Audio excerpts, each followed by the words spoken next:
So yeah, maybe we can really start.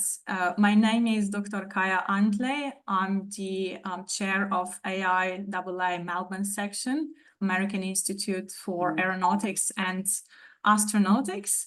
And today we have fantastic speakers who came to us for the International Moon Day 2024. So happy Moon Day to everyone. This initiative is by the Moon Village Association, who organizes global events, and we are here to deliver this Australian event, but it is great that we've got everyone online, so we try to make it in a time zone that suits everyone. So I'd really like to thank Moon Village Association and their initiative Moon Day, International Moon Day, as well as our speakers that we will introduce in a second. Before we start, I would just like to wish really to begin acknowledging the Wurundjeri and Wadawurrung people of the Kulin Nations and the traditional custodians of the lands and waterways and airways on which I'm here presenting from Victoria in Australia. But we also have speakers from other lands, and we pay our respects to elders past, present, and emerging of all the country on which we do our business today.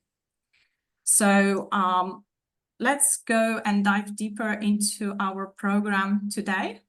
Unfortunately, Darshan Sridharan, who is Australian coordinator for Moon Village Association, was unable to join us due to technical issues that are currently going around in the world.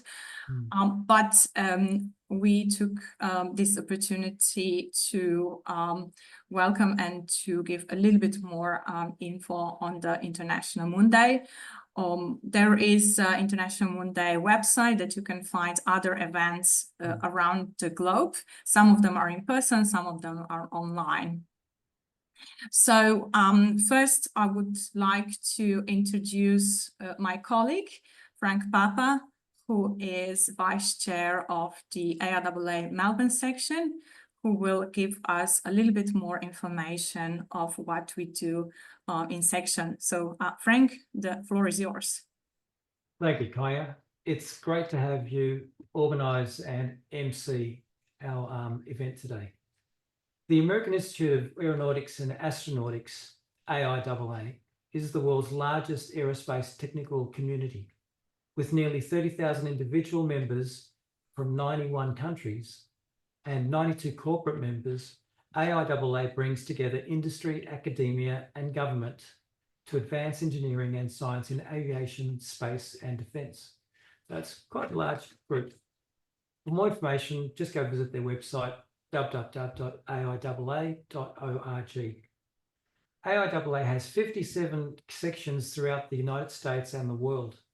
It is organised into 7 regions, of which our AIAA in Melbourne is part of the AIAA Region 7, the international region. Our little section represents the states of Victoria and Tasmania here in Australia. And we work closely with the Adelaide and New South Wales sections. I'm amazed at the growth of our AIAA membership, at the number of AIA activities available in Australia. In particular, thanks to you, Kaya, for taking the lead and just really establishing this organisation and inspiring others to inspire others, so that many members have joined. Our next 3 speakers represent the spirit of ongoing global cooperation of the very active Moon program. Our first speaker, Michelle Keegan from Arose, will present the Aussie program, which will send an Australian-built rover to the Moon. Then our Daniela Delare from Australia's Southern Launch will present on collaborative partnerships between the Australian and Italian space sectors. Then a true space industry legend, who even has a Wikipedia article written about her, will present our very exciting keynote address. Maria Perino is a leading champion in the development of lunar habitation modules and a long-time champion of space education. I am sure we are all truly looking forward to her talk. And now back to our MC to introduce our first presenter. Thanks, Kaya. Thank you. We will now continue with Michelle. Michelle Keegan is the Director of Resources and Space at the AEST, and she's also Program Director of Trailblazers. So she comes from the resources industry, having worked in technology, innovation, and commercial and strategy roles. And now she is driving the Resources and Space Connect at AEST. So welcome, Michelle. Looking forward to your presentation. Thank you. And thanks for having me here today. I'm really excited to be here on this really important day, I guess 55 years since man first landed on the moon. So what an amazing day to celebrate with everyone here today. I wanted to talk a little bit about the journey that Australia is on, and a journey that we're keen to continue to excite the nation about it and bring the nation along with. Firstly, thought I'd just give you a quick overview of AEST. Hopefully you're inspired by what we do at AEST and you'll follow up on our website and LinkedIn after this. But we're actually created around 4 years ago. We're created by the insights of Pamela Melroy, actually. She's now the Deputy Administrator of NASA.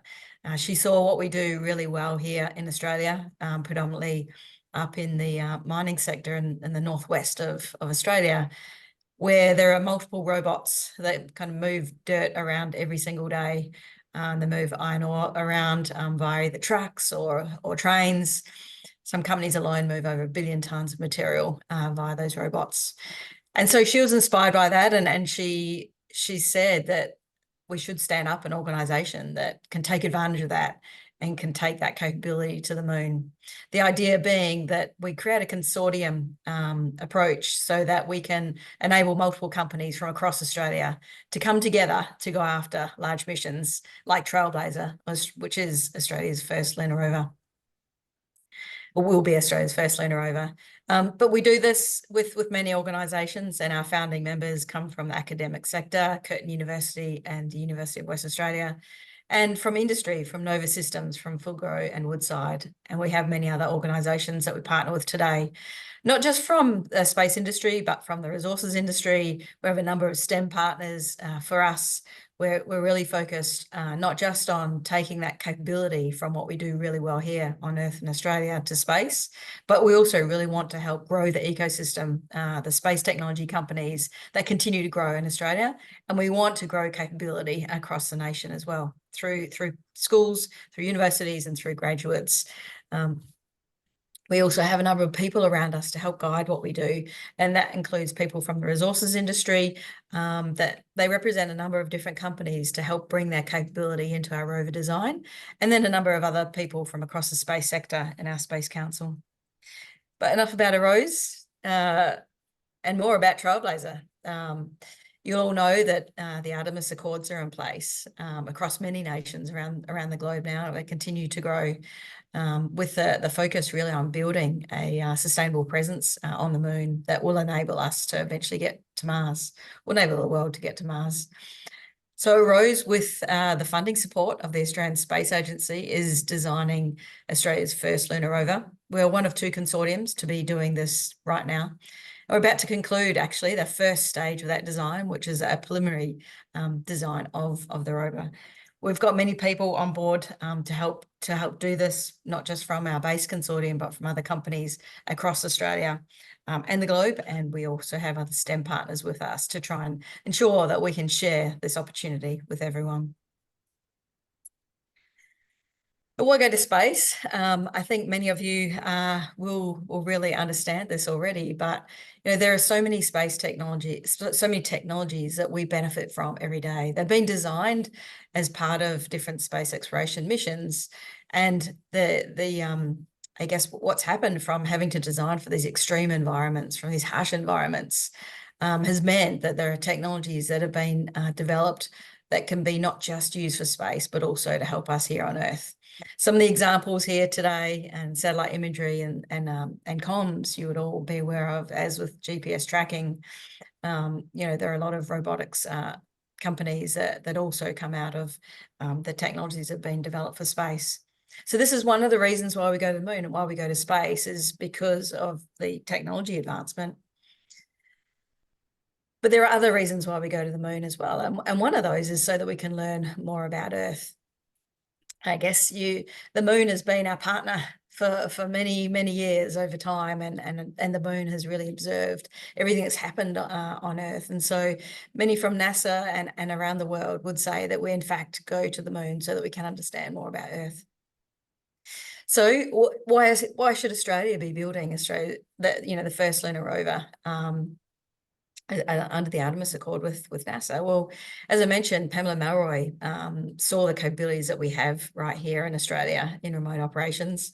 And just to call out one of the quotes that she continues to talk about around the globe, and that is that if you can do what you do from the Pilbara in the northwest of Australia every day by moving material at such large volumes, it's going to be a piece of cake on the moon. May not be quite as easy as that, but it's the reason why the rover was a thing that was designed for Australia to bring to the globe under the Artemis Accord. So what we're doing is we are collaboratively designing right now. Ultimately, then we'll be building, testing, and then remotely operating Australia's first lunar rover. It is one of the nation's largest contributions to civil space since the Apollo program. And it is part of a broader program with NASA and the Australian Space Agency, demonstrating the technology that we have. The artist's impression that you can see on the right-hand side of the screen is a view of what the rover might look like. But what's really interesting in terms of what sits underneath this is that in order to have this rover operate on the moon, it needs to have an onboard computer, it needs to have navigation control, it needs to have batteries and power systems. This rover will need to be enabled to excavate the lunar regolith.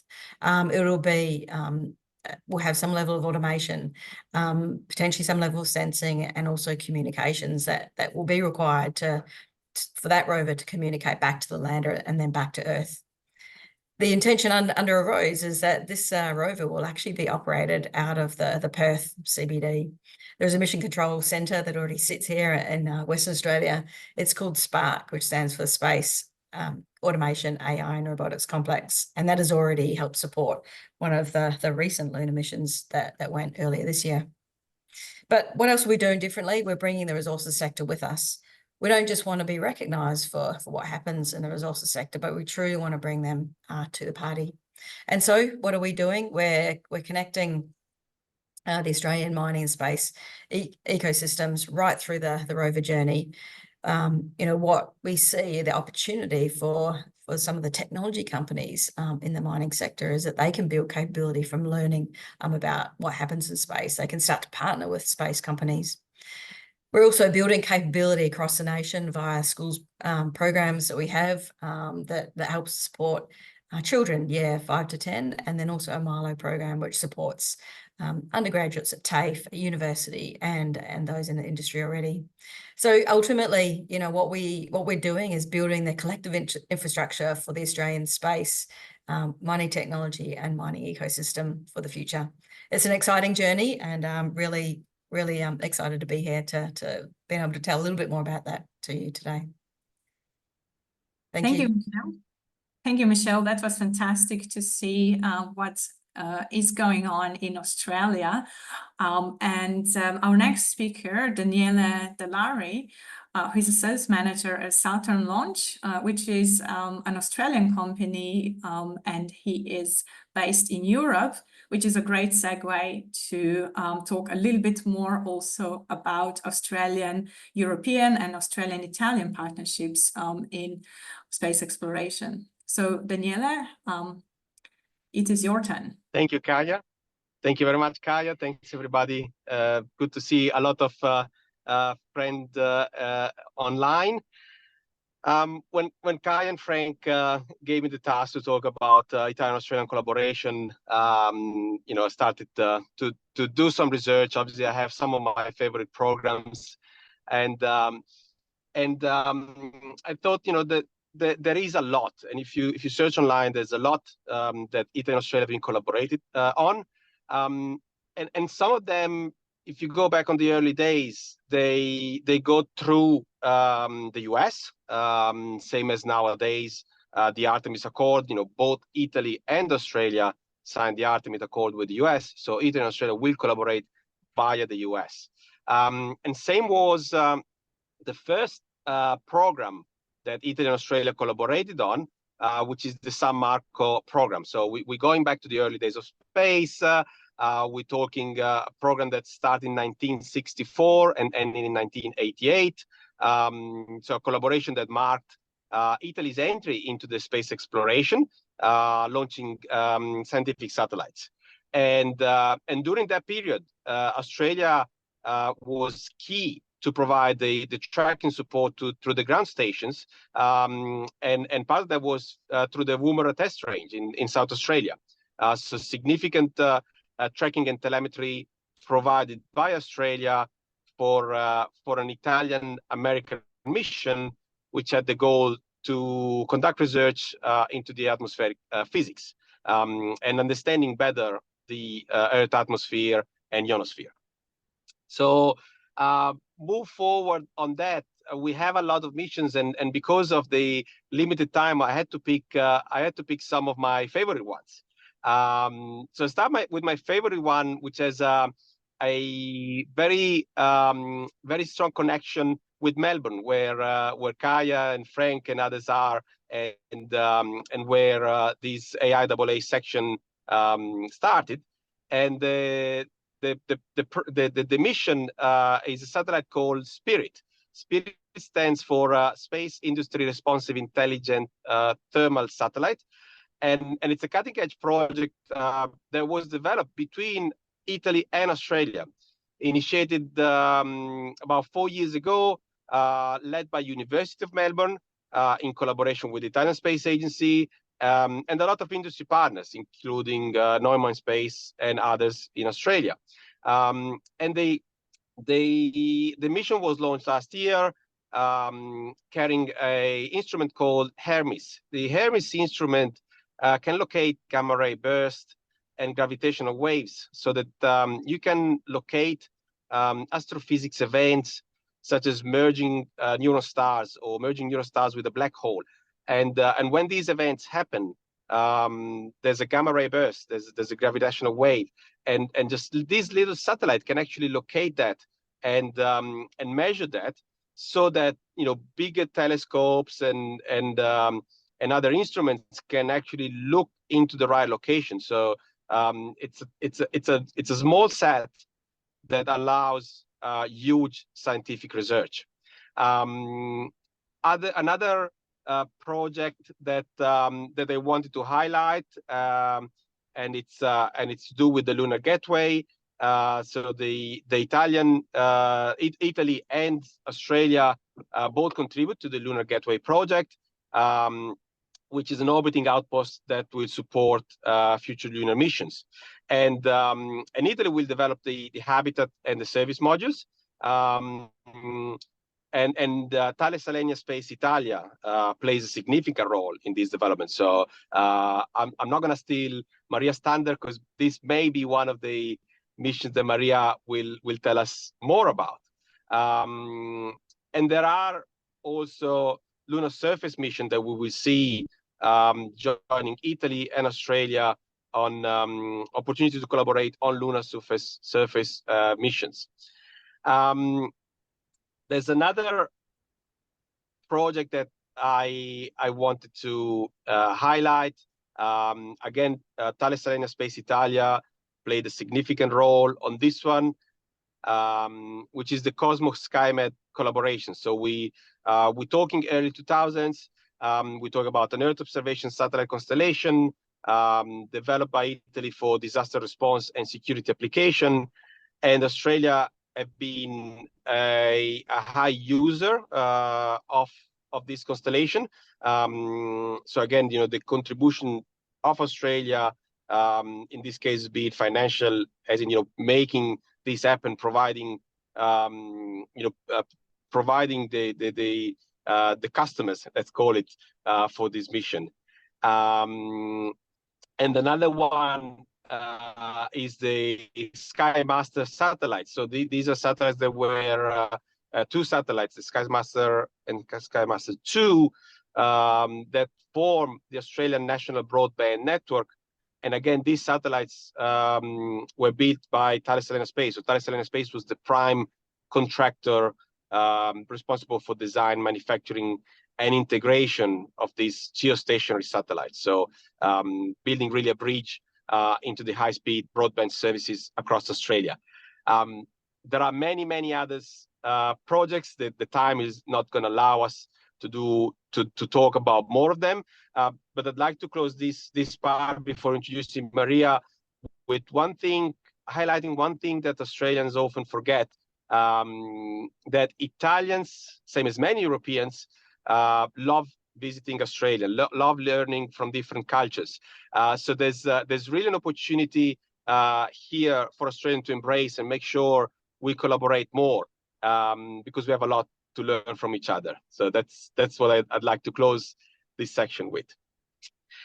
And moving to the next session, I have the privilege and honor and pleasure to introduce Maria. And when I was asked to introduce Maria, I felt a lot of pressure. Maria is a legend in the space industry, and I didn't know where to start. So as Frank mentioned, Maria has her own Wikipedia page. So you can find a lot of information about Maria. And I was wondering, how can I do something different? Where do I start from? And I thought starting from the beginning was a good idea. And Maria, so look about Maria's career. And one of the highlights was that Maria took part to the very first ISU Space Studies program. That was in 1988 at MIT, in Massachusetts, in Boston. And that happened between the 20th of June and the 20th of August, 1988. So today, exactly 36 years ago, would have marked the exact half of the Space Studies program of Maria back then. And the way I thought I introduced Maria, and Kai, if you please can put the slide on, is the way that Maria introduced herself in 1988 at the Space Studies program in Boston. Oh la la, you made me cry. Beautiful. I found this fantastic document from a good friend of all of us, all of the ISU friends, and I thought this was a wonderful way to introduce Maria. On the left, you see the text that Maria selected. It's a beautiful song by Riccardo Cocciante. And if you don't know the song, I very much recommend everybody to look it up and listen to it, and listen to the words carefully. And then on the right, there's a representation in my opinion, one of the things that drove the amazing career that Maria had, and I hope that it drives a lot of amazing careers. It's the willingness to have fun in what you do. And I think we all achieve greater results if we can spin our job with a bit of fun, a bit of humor, and really enjoying what we do in a way that really drives us and inspires us. And I'm gonna close with this while waiting for Maria. Daniele, this is unfair for the people that are connected. For the people that are connected, believe me, this was not planned, and you really move me. You really move me. I'm crying. This is unfair just before delivering a presentation, Daniele. My heart is aching. La la. Thanks. Thank you, because You're very welcome. thank you, Daniele. It's the first time that I'm happy that the whole story was recorded, because I will enjoy listen to your presentation again, and it makes a big difference when you are surrounded by what I call your people, friends. I feel home among you guys and girls.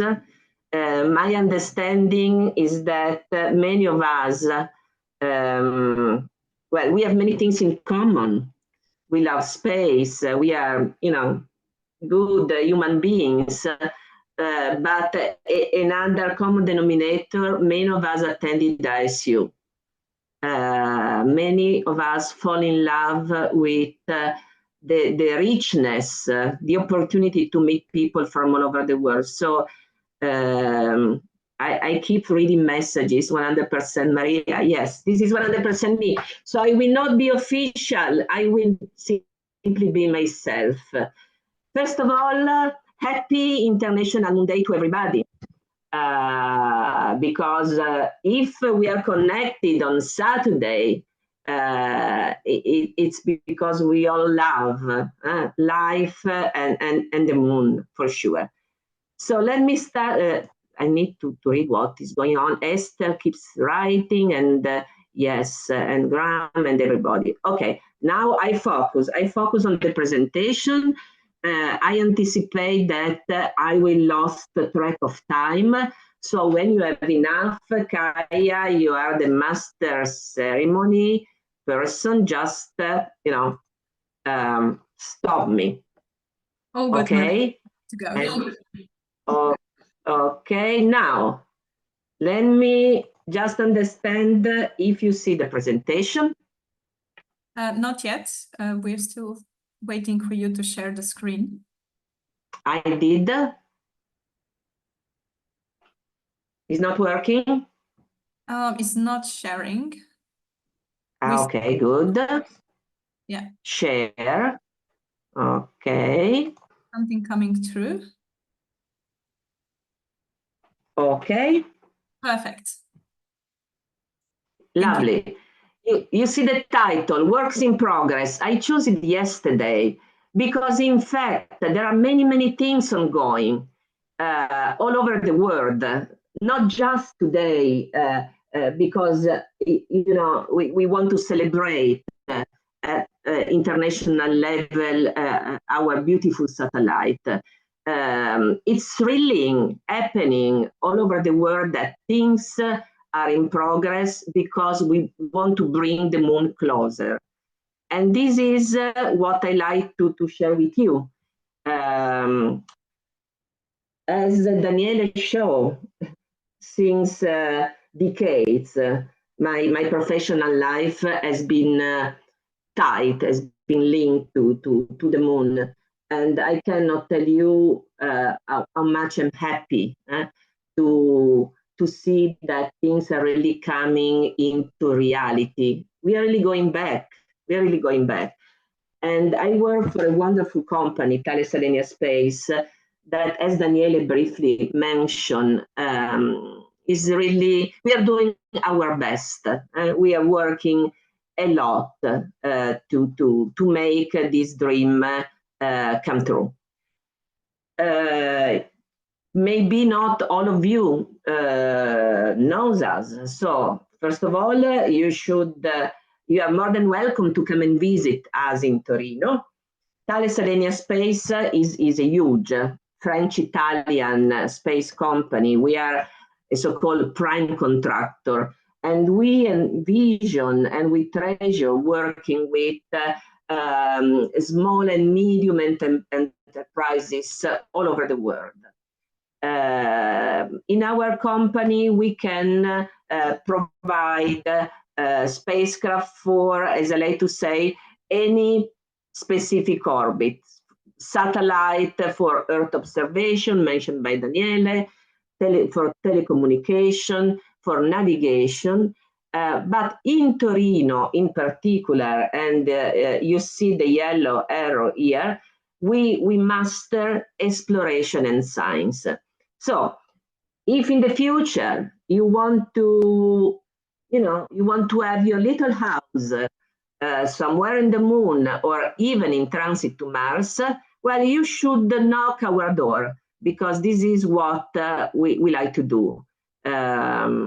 We are more than 8,000 people scattered in different sites, mainly in Europe, but also in the United States. Together with Telespazio, we can offer a complete service. I explain. In Thales Alenia Space, we design and manufacture the hardware, our products, and with Telespazio and Altec, that is also located in Torino, we can provide the ground support, the ground control of our spacecraft. Let me start from what I consider a very important starting point. It was underlined by Kaya and also by Daniele that roots are important. For sure, one commonality between our two countries, Australia and Italy, one commonality is that we have deep roots in our culture, in our people, in what we have learned to do. And in our company, to sustain human presence in space, we really started from designing pressurized elements for the International Space Station. The International Space Station speaks by itself. I don't need to recall that is an amazing laboratory, open to anybody from this planet. And in more than 20 years on board the International Space Station, we really developed the capability to adapt and live and work in a different environment. Our planet is unique. So as soon as we move out, we need to adapt ourselves. We need to adapt our technology to meet the challenges that we find out there. And so for sure, the International Space Station is an important in-space test bench where we can validate new technologies. Michelle mentioned how is important also to export. She spoke about the mining technology, but there are many others, super terrestrial technologies that can be revisited and for applicability in space. So starting from the International Space Station, in a very humble way, let me just remind how important has been the Italian contribution to this space infrastructure. You see our different babies. Columbus developed with our German colleagues from in those days, Medierno. Node 2 and 3, the interconnecting elements, very a piece of jewelry, I would say, very difficult element from an engineering point of view. Cupola, I don't need to share with you how iconic is this element. The astronauts that our colleagues, we work a lot with to get feedback, to get input from them. They keep telling us that on board the space station, Cupola is the place where the astronauts enjoy to spend the little free time that they may have. And then during the year, we develop, starting with ATV and the logistic module, we ended up with this amazing commercial program, Sinus, that is delivering all the logistic support to the International Space Station. If I'm not mistaken, we deliver to Northrop Grumman, that is our client, last week or 2 weeks ago, the element, the 22nd, number 22 element of Sinus. So it's really a new paradigm. Space is progressing very quickly toward a commercial type of opportunity.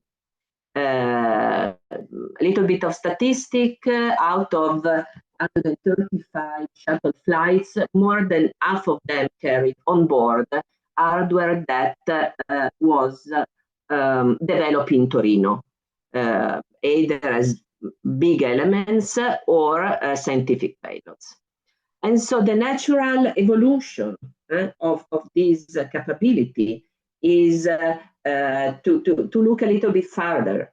And so the Gateway and the Moon are the next place where we want to export our technology without losing. I never like to call it the final goal.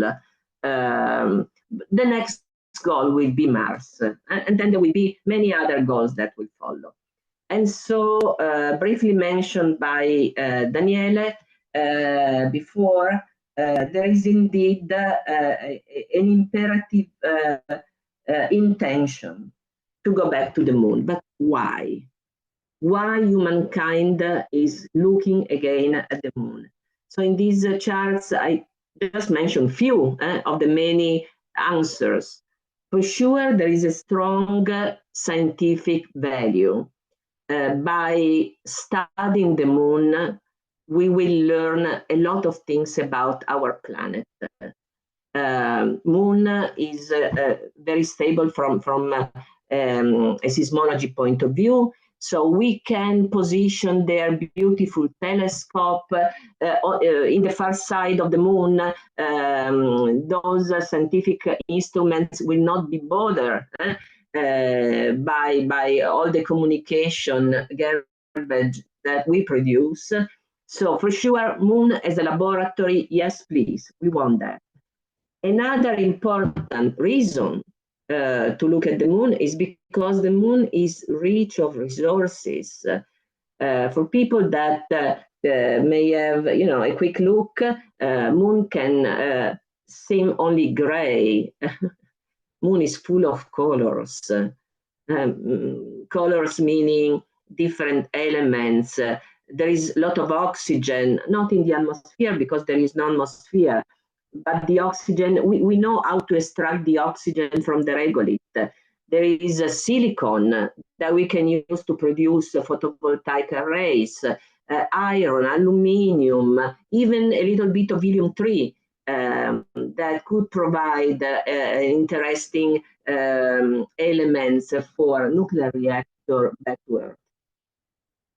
Another reason to go to the Moon is because there we can validate technologies and capabilities that are required to sustain Mars exploration.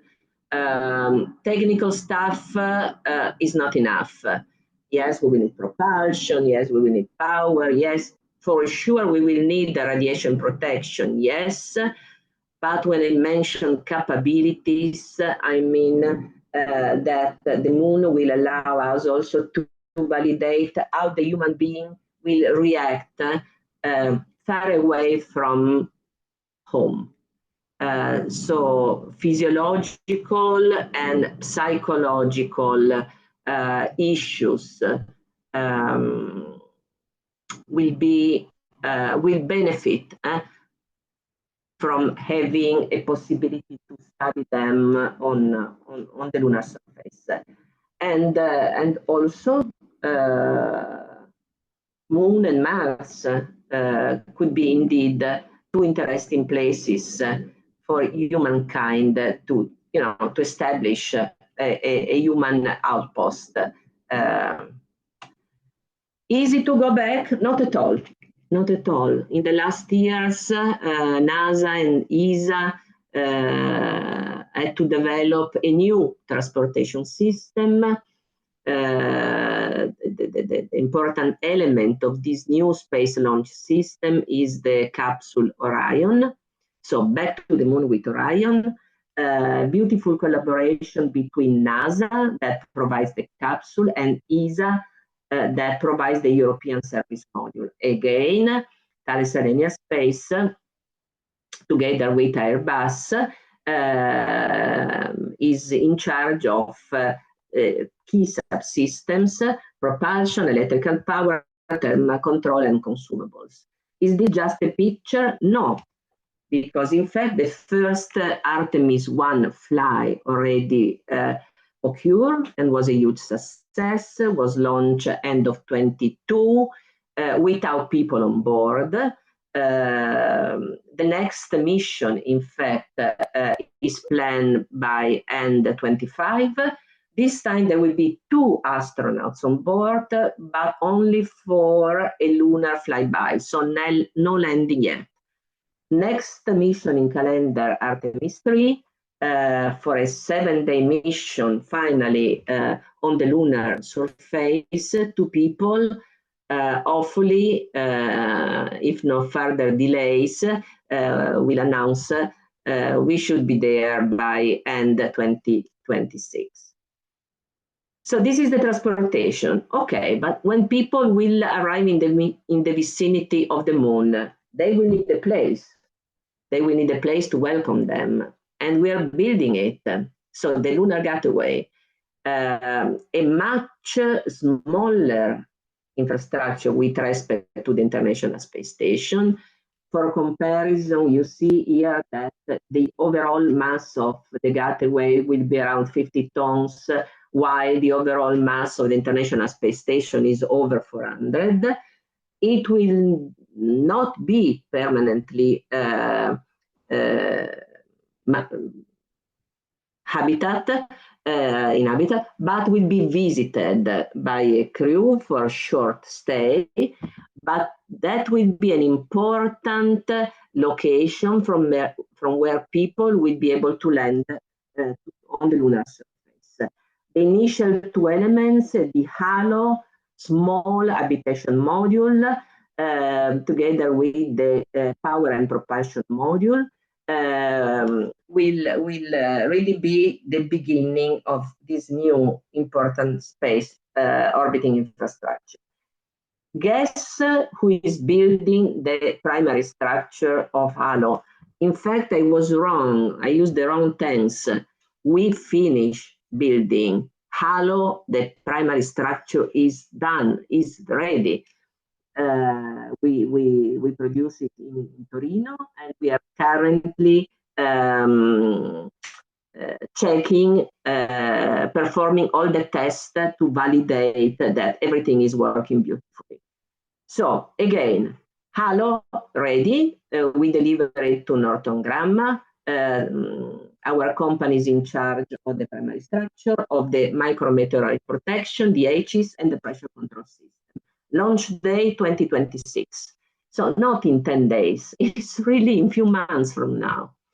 Next element, a very important one, the International Habitation Module, IHAB. This will be a ESA contribution to the Gateway. We, Thales Alenia Space in Italy, are prime contractor. Beside being prime contractor, again, we are in charge of the structures, the thermal control system, design, and the overall integration. Our colleagues in Cannes are in charge of the avionics and the radiators. Launch date end 2028. Next elements of the space station is 3. In this case, our colleagues from Thales Alenia Space in Cannes are prime contractor, but again, in Torino, we are in charge of the pressurized structure, and this time, this element we'll have a long session with windows, very challenging. Our colleagues from UK will be responsible of the propellant refueling system. So it's amazing. Things are really coming into reality around the moon. And this picture speaks by itself. This will be the view that the astronauts will see when they will approach the gateway. It's a rendering, obviously, so we just need to wait for real pictures. We wait a few years for real pictures. Again, why I wanted to show you this slide. This is a picture of one of our production areas in Torino, and all these pieces of cylinders that you see here are the space hardware that are taking shape to become the elements of the gateway. So it's reality. We are also working for the surface infrastructure that will be composed by different building blocks, starting with the lunar lander, but I have a slide about that. Again, habitat, both rigid and inflatable. We are working on in situ resource utilization and power generation systems, not only photovoltaic, but also nuclear. I have a slide about an essential building block that are the telecommunication and navigation satellites. And to complement what Michelle showed with your design for an unpressurized rover, we are also working on mobility systems, both pressurized and unpressurized. As for the lander, few weeks ago, we got the contract from ESA. We were in competition against Airbus, but I'm glad to report that we won. So this is a very challenging contract. We'll spend the next few years developing this cargo lander. So Australia friends, if you need a lander that will be able to deliver your rover to the lunar surface, well, maybe we could cooperate with you and provide you, the taxi ride to the moon. This lander will have a capability to deliver to the moon surface up to 3 tons of payload. Another key element I already mentioned before, the lunar communication and navigation system. Again, we got an ESA contract. We are working on that. And this is important because this will allow to have telecommunication between the moon and the ground and Earth, but also among the different elements on the lunar surface. And then I promise to show you our pressurized rover. In fact, this is a contract we are currently doing for the Italian Space Agency. It is part of the Artemis calendar. So the important information is that Italy will contribute to the lunar surface infrastructure with a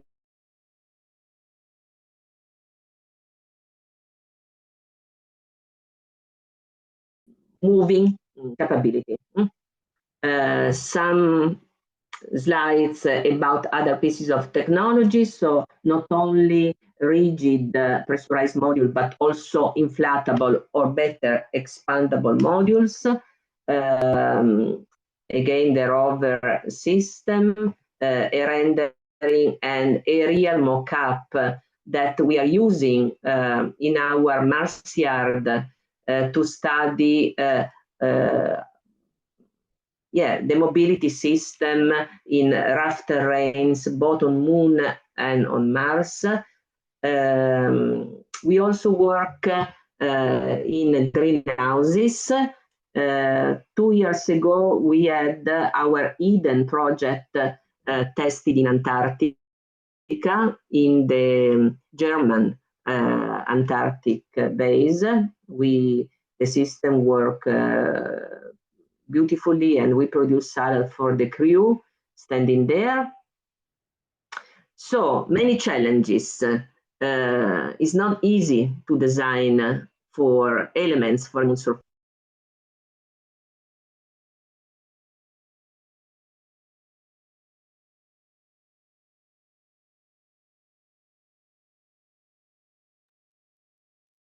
So I think we lost Maria. Are you back?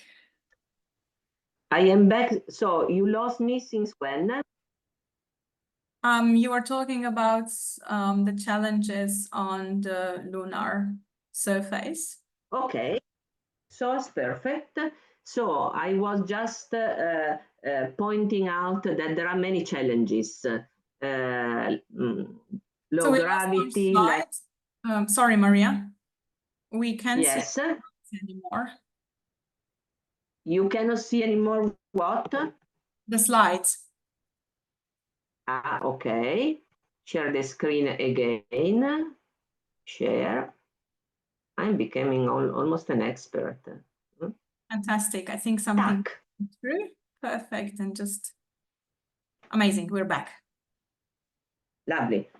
So again, many challenges from a morphological point of view, from an environment point of view, again, from a psychological point of view, many challenges. Okay, we know that, but we are ready to take them. And I am convinced that somebody soon will take again this amazing picture, Earthrise, that was taken during the Apollo times, this time during the Artemis time. A female will take a new picture and will be as beautiful as this one. And with this, I close my presentation. And if any of you doesn't have yet my email address, take a note and send me any possible question or comment you might have. Thank you so much. I stop sharing. Thank You're you so welcome. much, Maria. Can you please let us just know how much time you still got for any potential questions and discussion? Well, I'm here until 1:30. Okay, awesome. So I would like to thank Maria for really this was amazing presentation. Really. First of all, I want to ask, a feedback from Frank, because he's the guilty guy. So Frank, if you enjoy it, I'm happy. If you didn't enjoy it, you are the guilty guy. I wanted to know if there was a couple on the gateway. You want to know what? If gateway is going to have a cupola. The gateway will have windows, yes. Our modules have windows. Okay. We cannot design anymore a module without the possibility to look outside. So yes, will not be a cupola, but will be, there will be big windows. That was a really good presentation. Everybody put their hands up who reckons it was a good one. That was Amazing wow. one. I would just... Daniele is in... Brava Maria, brava. Yeah. Grazie Daniele, grazie. I would just mention that we will send this recording to International Moon Day and put the recording on YouTube. So if you're happy with that, you can turn on your camera and maybe Maria will be able to see you. And the floor is open for the discussion. If anyone has any questions, please put your digital hands up and we will start from there.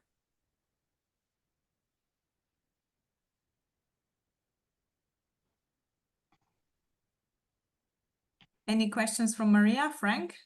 Just quickly, I'm very fascinated how dangerous and sharp and damaging the lunar regolith is.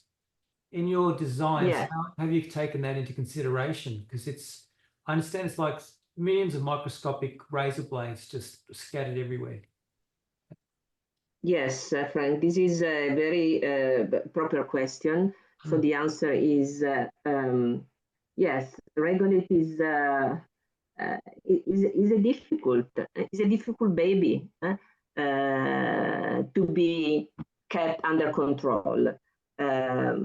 And in fact, we just got an agreement with the Italian Space Agency, a contract, in fact, with a budget. So in addition to the Mars yard, in Torino, we have 3 Mars yards. The very famous one is for ExoMars, okay? But we are going to develop a place where we try to simulate the lunar regolith. We really need to learn how to deal with it from many different points of view, starting, for example, with the locomotion system. I paid attention to when Michel showed the arrow's design from the Apollo times and from the following robotic missions. We understood that the regolith is very sticky. And I noticed that you rightly plan to have 2 solar arrays, one horizontal and the other one vertical, to be able to catch as much as possible the sunlight is a good idea. My advice, don't forget also to plan for a system that will clean, that will undust the solar array from the regolith. Otherwise, you will lose your power. So this is for the how can I say, technical system, but also for the people. Regolith is a challenge because when I spoke with Batsold many years ago, he told me that when they came back home and they undress, you know, they put away the helmet, they were totally gray, black of what? Black of regolith. So also the spacesuit will have to perform better, the future spacesuit. Yeah. So yes, critical, but we enjoy to find solutions for critical issues. Wow. Aidan, you put up your hands. You're still in? Yeah. Yep. What are your thoughts on 3D printing and how will 3D printing help support lunar operations, if it will? Thank you. It will. Very good and smart question, Aidan. Yes. This allows me also to point out something that I forgot before. You remember that I said we learn how to design and manufacture modules from the International Space Station, okay? And we export this capability for what we call deep space. But in fact, we cannot really reproduce 100% the same stuff. What I want to say is that it's very different to design a pressurized element for low Earth orbit. Why? For example, because the transportation system is smaller. So from a dimension point of view, from a diameter point of view, we will have, for the current space station, we have modules that have a diameter bigger than 4 meters. For the Gateway, the diameter is 3 meters. So we have to find different internal layout. And the new technologies are a big help. For example, 3D printing will allow us also to manufacture in space what we need there. So we won't be able to carry everything from home. Another new technology that was not there when we started to build the International Space Station is virtual reality. Very important, very important. to, how can I say, to allow, to give the crew a feeling that they are not totally disconnected from our planet. Thank you.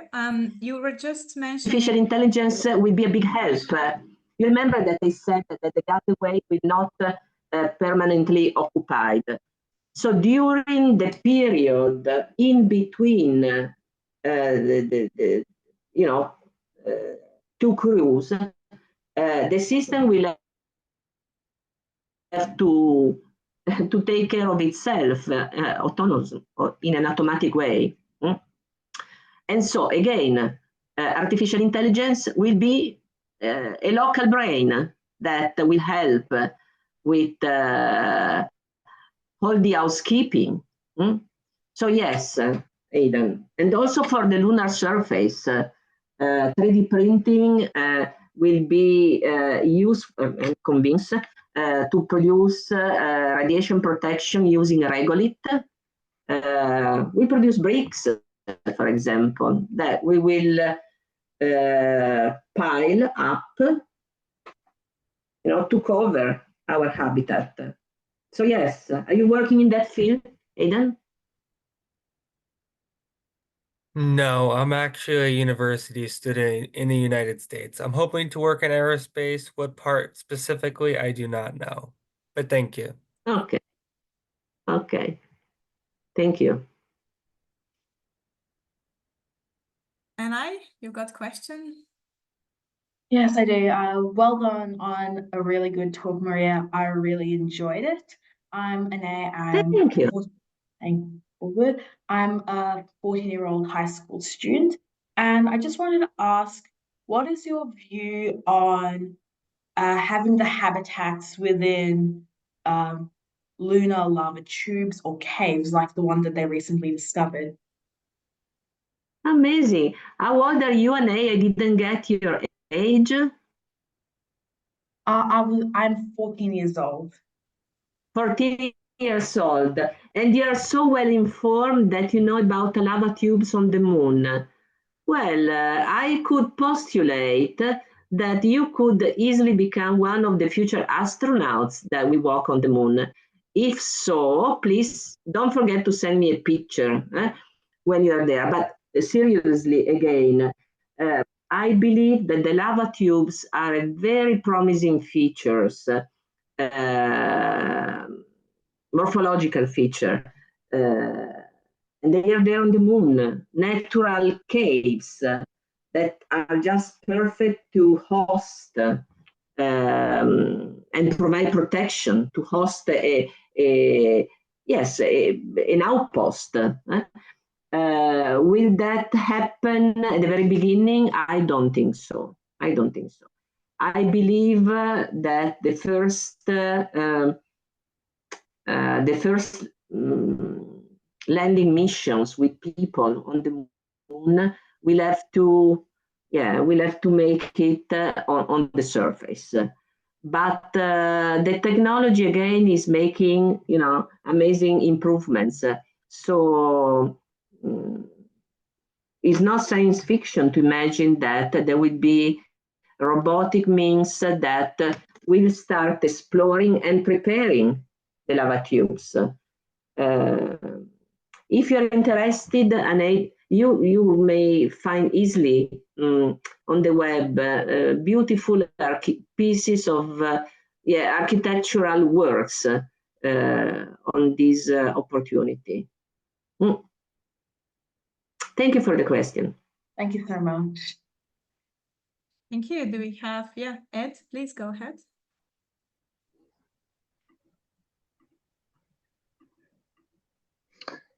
Hello, sorry about that camera glitch. I had a question about your work on the ISS and whether or not any of the sort of human aspects of living and working in these space habitats has been factored into the design for Gateway or for lunar surface operations, just out of interest, because obviously future use of space habitats are going to be pitched to a more diverse kind of user group.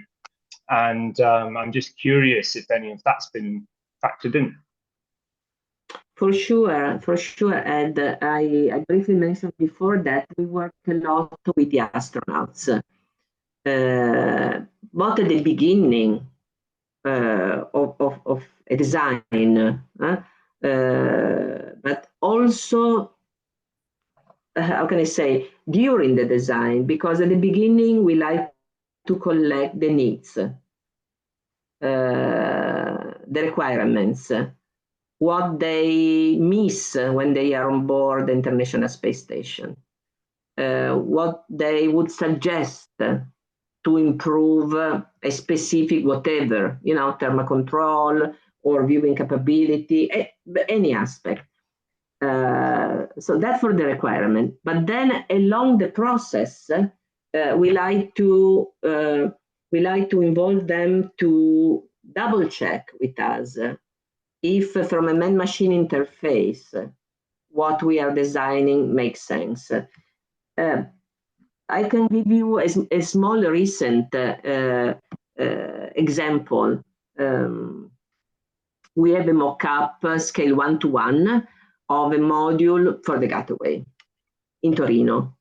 And we invited a crew, we call them a crew, but friends, basically, crew for astronauts to check the place, the little place that will be used for the kitchen, the little place that will be used for the physical exercise, and the super little place that will become the crew quarters. Okay? And we had realized it in, how can I say, using expendable material, because we thought that was a good idea to reposition it, to fold, this is the right verb, to fold the crew quarters along the external wall during the day so that they could use that volume. And the feedback was negative, because they explain us that when they are on board, they need from time to time, at least when they are going to sleep, I need your English. When you awake, ti stiracchi. Daniele, come si dice? Stretch. Yes. Stretch. Yes. They need to stretch. And they cannot stretch against something that is not resistant, So they wanted the hard surface to stretch. So yeah, to answer quickly, yes, lesson learns are super important. I guess, sorry, just quickly as well. So you mentioned that sort of breakthrough, like having got them there and tested this idea of folding things up, almost like a Japanese flat, for example, where you fold the bed up. The insight from that was actually, no, it doesn't work because we need this thing. Are there any other bits and pieces like that you found particularly surprising? Just maybe one more example, or just anything that you've come across. Well, first of all, I cannot disclose our secrets from a designing point of view. No, but this is a joke. No, I have a lovely, sweet memory. Many years ago, before Cupola, I was in Paris and I had the privilege to meet Polyakov, a medical doctor, a cosmonaut, that is still retaining how can I say, is the man that spent the longest, the record, I'm missing the word, still the record of longest continuous permanence in space. And so I asked him, not directly because he was not speaking English and my Russian is not good enough, but via an interpreter, I had the possibility to ask him, what, Mr. Polyakov, Dr. Polyakov, what did you miss the most when you were, in space? And he told me, the possibility to look outside. And so the idea of Cupola came as an answer to that need. So by checking with the people that are really using firsthand whatever type of facility, you learn a lot. So one thing is the theory that is very important. Another story is, the practice when you try it. Fantastic. Thank you so much. And now we know. Ed, any astronauts, no matter from the culture, they want to see outside. They want to see outside. Aidan, another question. Sorry, Kaya. What are your thoughts sorry. on graphene and what are optimal materials for lunar construction? Thank you. I'm not an expert of graphene. I know that is an amazing material. From a construction point of view, depending on what you intend to build.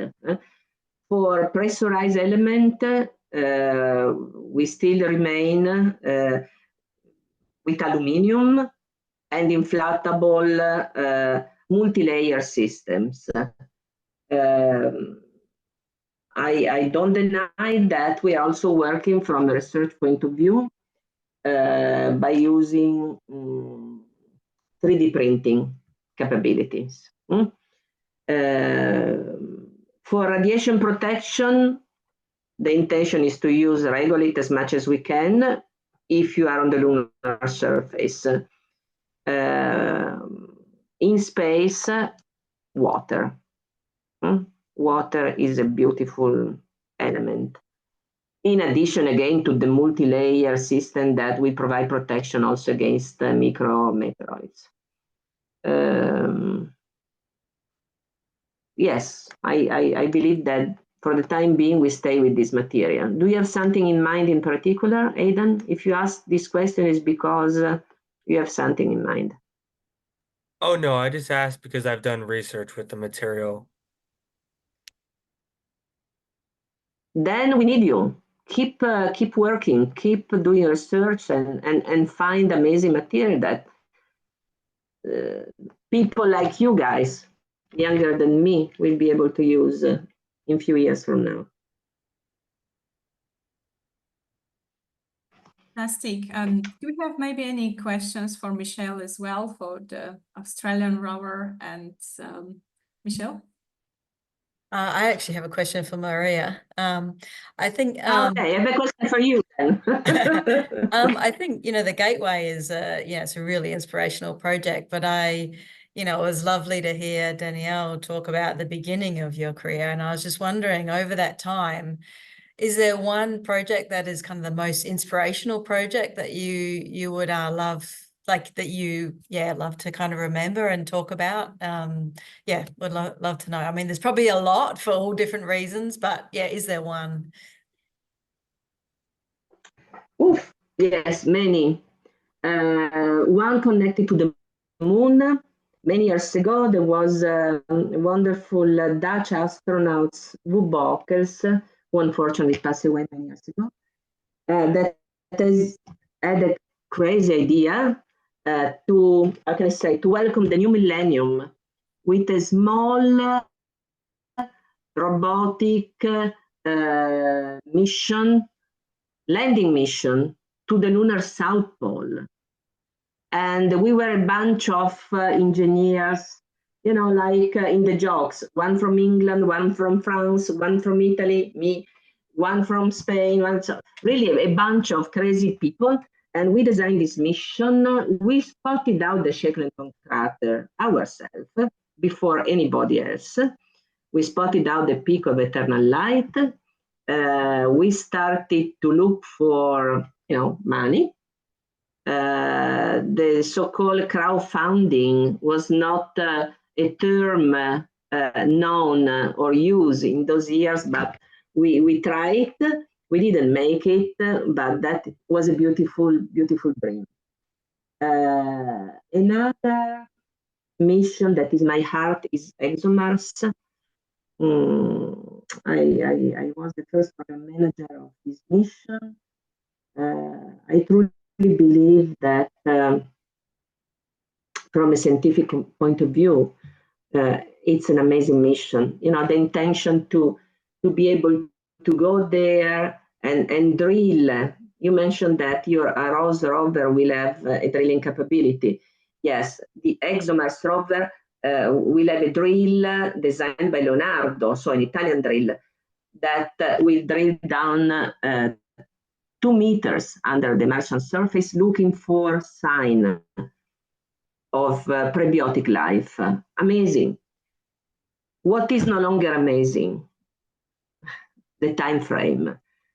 The launch date, when we designed at the very beginning ExoMars, the launch date was 2007, backup 2009. Today is 2024, and we are still, you know, waiting for. But good. Europe, ESA, we signed a contract for ESA a few months ago, and we built, because everything was ready for launch. And you know the story, yeah? Then the lander was provided by Russia. We had, you know, stop the mission, but we will have, we will face this new challenge. We got the contract. We will have a European lander for Mars, and in 2028, so 20 years later, we will land on Mars. Yes, we will, for sure. I guess that's what I kind of see for people, whether it's in the US or Europe. There are some missions that, you know, start at one point and they continue, and then they might stop for a reason. They continue. If you just look at Viper, for example, and ExoMars, it's just, I guess they're very long projects. It's just amazing to see that very long journey, but people stick with these things and they, you know, they continue. And I think everything that you do in space, whether it's a moon or Mars, is just, or any other Earth orbit, it's just so inspirational. So very different to other. Michelle, you're right. You use the right word, the journey. The journey continues. The journey is ongoing. That's the beauty. Yeah. And we learn. Along the journey, we learn new things. Yes. That was amazing. I have maybe a question related to virtual reality that you mentioned. So you also mentioned the challenges that related to psychological issues living in space. Do you think about any specific countermeasures that could be provided by the technologies of virtual reality in that sense? Very good question, Kaya. I don't have, you know, one possible answer. For sure, we never experience. Let me rephrase it.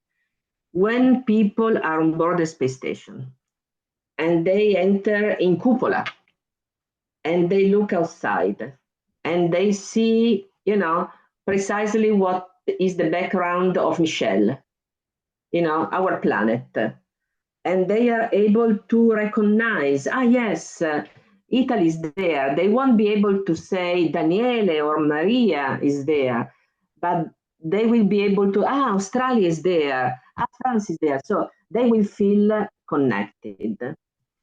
When people will step outside the lunar surface infrastructure, they will see our planet. You remember the picture I saw, Earthrise, and they will be able to recognize, yes, my people are there. Okay, will not be possible to distinguish between Italy and Australia, also because we said that we are connected, so what's the point? But the connection will be there. When we will have the first people walking on the Martian surface, and they will try to identify, to see among the different stars, where is Earth? And that will be a dot. So I don't think that we can even imagine from a psychological point of view, the impact. So then, yes, it will be super important to select the right people. Are we going to be able to do that? Who knows? Because we change. Each of us evolves, not day after day, but minutes after minutes. So people that may be the right set today, maybe will be no longer the super right set when they will start the journey to Mars. So for sure, the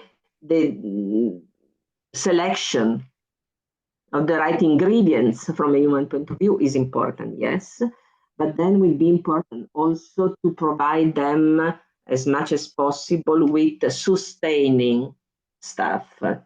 And virtual reality could be one of these sustaining stuff, because will offer the possibility to reproduce. Obviously, it's not true, it's not real, but to reproduce somehow views, surroundings, elements that are familiar for them. Yeah. So familiarity. Ed, you have. Yes. Thank you, Maria. Yeah, I have a question for Michelle about rover side of things. I just wanted to ask, obviously you're working with a lot of space adjacent companies who maybe haven't really dabbled that much in the space sector previously. Their expertise is in mining and sort of, yeah, like gathering ore and stuff like that. I wanted to ask, are you feeling a growing enthusiasm for the space industry amongst those companies? Something that's often bandied around a lot is the idea of a halo effect in the space sector. So, for example, companies like Coca-Cola, Adidas, Nike, Pizza Hut even have gone towards the space marketing side of things because it's popular, because it's sexy. Are people in your fields who haven't dabbled in space previously, are they beginning to show an increasing interest in the space sector for that reason? Or do they have to be kind of dragged in by people like you? Yeah, it's an interesting question, and as I said, or as you know, I come from the resources sector. I've worked there for many years, and I have only been part of the space sector for the last 3 years, and so I spend my time trying to connect with the mining sector and bring them in, and certainly there's probably a bit of both.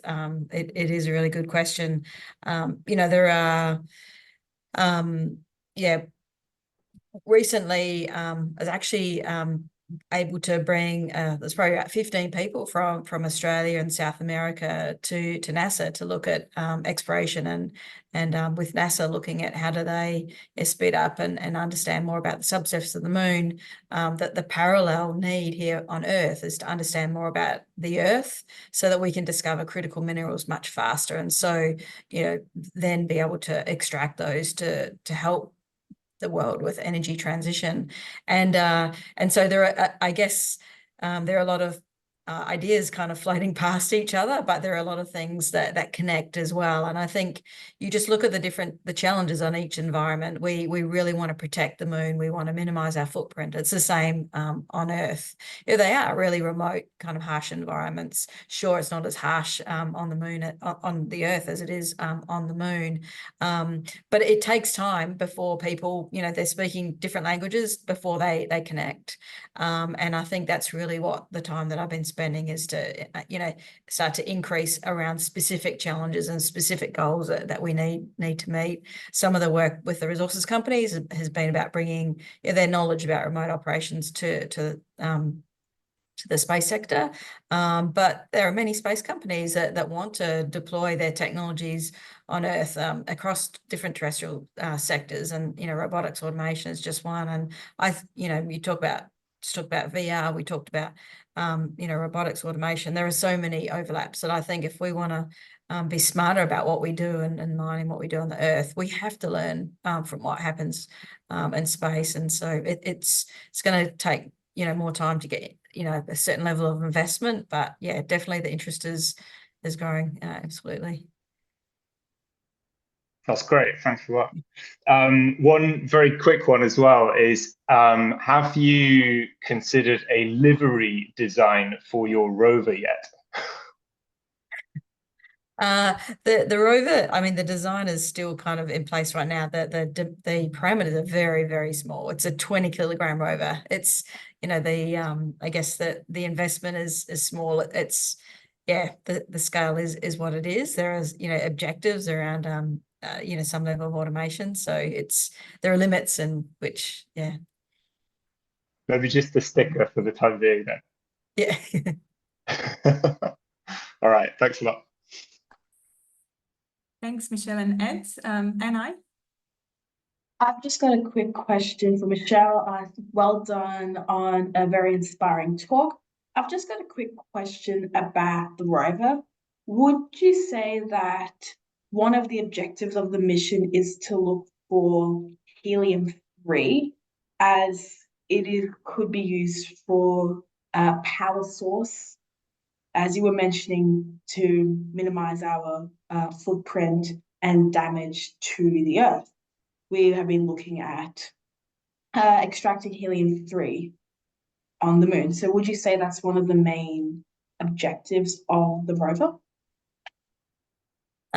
I think, yeah, it's a really interesting question. And I was excited to be talking to Interloon recently, who have that exact objective. Our rover is really a technology demonstration, which includes, you know, robotic arm and small amount of, you know, sensing via cameras and others. So we haven't got the ability to do that, but I think, yeah, it's certainly an extremely interesting area. And yeah, if you haven't Googled Interloon, or you probably have, you sound pretty knowledgeable actually. Yeah, I can't wait to see their missions go to the moon to do exactly that. Maria, you would be able to answer this better than me. No, Michelle, you were just perfectly right. We start with small mobility systems to prepare ourselves. To extract helium-3, to my understanding, is that you will need, allow me the expression, almost to comb, you know, the huge, in fact, huge areas of the lunar surface. You will need to treat, yes, again, large surfaces. So I don't believe that helium-3 will be the first material that we will extract from the regolith. I would say that the initial systems, my opinion, they shall demonstrate and validate the technology, for example, to extract oxygen from the lunar regolith, to water. You know, if we land at the South Pole, we shall learn first how to get out the icy material that cover the bottom of the craters on the moon. And then helium-3 will come. But I postulate not at the very beginning.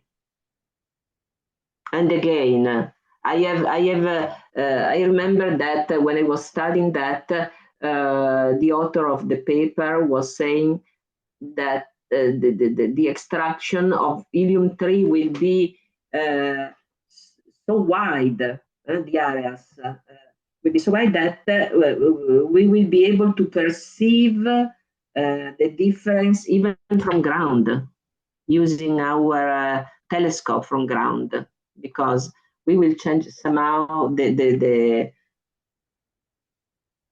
morphology of the surface.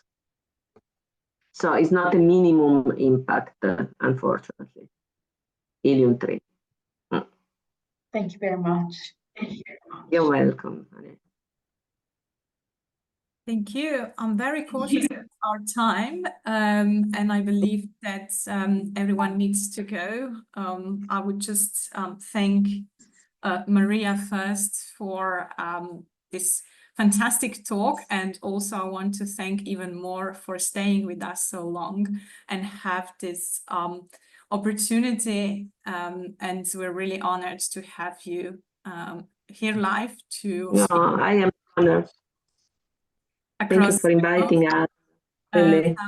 US, Europe, Australia, so we're already connected really well across the globe, and maybe someday some people will join us from the moon and Mars as well. I understand that the latency might be an issue, but we'll figure out. Thank you, Michelle, as well, for coming and speak more about the Australian engagement with the lunar exploration and rovers. And thanks, Frank Papa, for helping to organize and helping to, and also to invite Maria to join us. And I would like to thank particularly all our speakers that, not only speakers, but attendees for all these fantastic questions, because that's the way how we actually learn from each other and make this more interesting and engaging. Thank you to Daniela, who already left. Frank, would you like to wrap up this session? I just want to touch on a point that you've just mentioned, and that is that we are from all over the world. Maria's done a phenomenal job. Michelle's represented Australia fantastically. We are from all over the world, but next year, in a year and a few months, the whole world is going to come to Sydney for the IAC 25, and it gives a great opportunity for all of us to meet in person. So until then. And if anyone is in Melbourne, let us know. AIAA Melbourne Section will be welcoming you. And anyone going to Italy this year, I'll be there too. So really looking forward to some Italian visit. Thanks, everyone. Have a great day. Have a great night. And see you next time. Thank you. Thank you. Thank you. Thank you, Kaya. Ciao, Michelle. Please meeting you. You too. Ciao, ciao. Yeah. Bye. Cheers. Bye-bye. Ciao, Frank. Kisses. Ciao. Ciao, everybody. Bye. Ciao.